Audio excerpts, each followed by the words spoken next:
Kita akan bicarakan topik yang kemungkinan akan membuat orang berdebat, karena konten kali ini kita akan bicarakan tentang perbedaan generasi lama dan generasi baru terkait anime manga.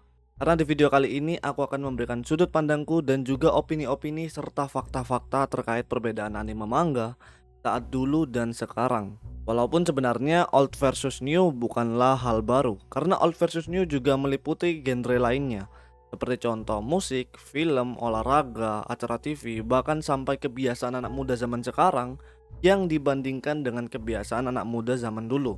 Jadi old versus new bukanlah topik hal baru dan ini sudah menjadi topik yang sangat umum.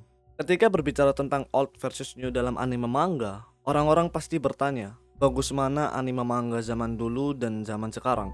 Pada konteks ini orang-orang itu menjawab bagus itu relatif, bagus itu tergantung selera, bagus itu tergantung genre, studio, mangaka, dan lain-lainnya. Jika itu menjadi titik akhir, berarti old generation dan new generation tidak memiliki perbedaan. Akhirnya aku mencoba untuk merubah pertanyaan, yaitu siapakah yang lebih mendominasi dalam aspek seni, cerita, dan influence antara old generation dan new generation. Dalam pertanyaan ini, kita nggak bisa mengelak jika old generation lebih unggul daripada new generation. Aku tidak akan blaming kepada fans yang menyukai anime manga di zaman sekarang, karena itu sebuah preferensi. Tapi lepas dari preferensi dan selera, hal itu tidak menjatuhkan old generation sebagai poin utamanya. Aku tidak berpihak, aku juga setuju hal ini bukan karena aku buta akan nostalgia, tapi semua itu memiliki poin dan faktor-faktor yang benar-benar bisa diperhitungkan. Kita ubah hal ini menjadi simpel. Di zaman ini kita memiliki cerita anime manga yang digemari banyak orang. Kita sebut saja contohnya seperti Tokyo Revengers. Tapi kalian harus mengerti jika Tokyo Revengers tercipta karena kemunculan manga Cross dan Shonen Junai Gumi. Percayalah, Ken Wakui itu fans berat cerita Shonen Junai Gumi. Kemudian Attack on Titan. Walaupun kita tahu Attack on Titan sangat digemari banyak orang, tapi kita harus sepakat jika Hajime Isayama bisa melahirkan ide-ide cerita di Attack on Titan karena manga seperti Berserk dan juga Full Metal Alchemist. Contohnya dalam konsep-konsep pertikaian pasukan dan juga politik. Inilah yang aku maksud, cerita anime zaman sekarang tercipta karena influence cerita di zaman dulu. Hal ini memang harus bisa disepakati karena tanpa author-author veteran ini, series-series terkenal masa kini tidak akan pernah ada. Ini bukan masalah siapa yang paling cepat menjadi autor, karena menjadi autor hanyalah sebuah langkah awal, tetapi apa yang dia buat menjadi kunci utamanya. Analoginya cukup sederhana, anime di masa kini belum tentu bisa terkenal di zaman dulu. Karena di zaman dulu itu zaman perjuangan autor dalam mengembangkan sebuah cerita supaya lumrah dinikmati masyarakat luas. Contohnya seperti Dragon Ball, One Piece, GTO, Tengen Toppa Gurren Lagann, dan lain-lain. Mereka ini pionir-pionir yang membuat anime manga dikenal lumrah hingga sekarang. Dan anime baru hanya melanjutkan pasar dan cerita yang sudah dikembangkan oleh para autor veteran. Walaupun Kimetsu no Yaiba penjualannya tinggi, tapi dia belum tentu bisa membawa era seperti yang dilakukan oleh One Piece. Lepas dari seperti apa fansnya, tapi inilah faktanya.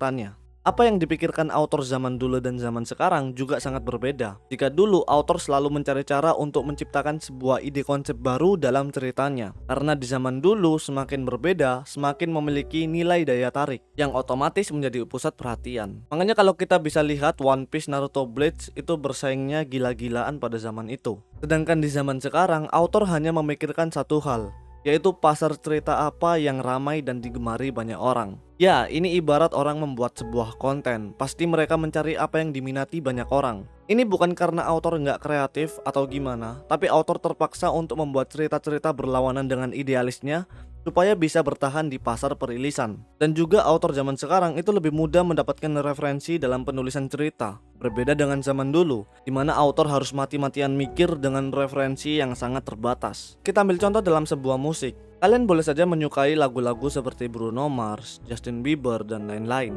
Tapi sejarah tidak akan pernah lupa jika awal era perkembangan musik dibawa oleh band Queen dan juga The Beatles. Hal inilah yang sama berlakunya seperti anime dan manga. Dan juga apa yang menjadi minusnya di zaman sekarang, anime manga di zaman sekarang itu berlindung di desain karakter dan fan service. Padahal tujuan utama kita bukan untuk melihat opai waifu, karena kalau sekedar opai aku bisa langsung nonton hentai gitu, nggak usah langsung nonton anime biasa. Percaya sama aku dah, anime yang trending mendunia pasti kebanyakan anime minim fan service seperti Jujutsu, Attack on Titan, Tokyo Revengers. Mereka ini walaupun baru, walaupun ada di zaman sekarang, mereka trending bukan karena fan service-nya. Fan service itu hanya gambaran sesaat, setelah itu dilupakan.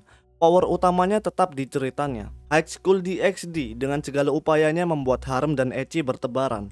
Tapi apakah DxD lebih terkenal daripada Naruto? Tentu saja tidak. Secara tidak sadar sebenarnya pemikiran kita itu setuju jika cerita baguslah yang membawa penonton menjadi suka. Dan itulah yang dibawa oleh Old Generation, karena bagi Old Generation sebuah fan service dan genre ecchi masih menjadi hal tabu, yang otomatis mereka harus try hard untuk membuat sebuah cerita yang sangat menarik dan yang sangat bagus. Tidak seperti di zaman sekarang. Tetapi autor di masa kini juga memiliki tantangan tersendiri, karena mereka mencoba untuk membuat anti mainstream menjadi trending, dan itu bukanlah hal yang sangat mudah. Seperti Chainsaw Man. Awal mula Chainsaw Man di WSJ itu tidak baik-baik saja. Chainsaw Man dulu pernah dikritik, bahkan dikatakan untuk dikapak dari Shonen Jump karena ceritanya dianggap nggak jelas. Tapi karena cerita anti mainstream itulah Chainsaw Man menjadi terkenal, dan itu bukanlah hal mudah untuk dilakukan bagi seorang autor. Tapi lepas dari semua hal itu, mau Old Generation atau New Generation, keduanya tidak menjadi masalah. Karena tanpa Old Generation, New Generation tidak akan pernah lahir.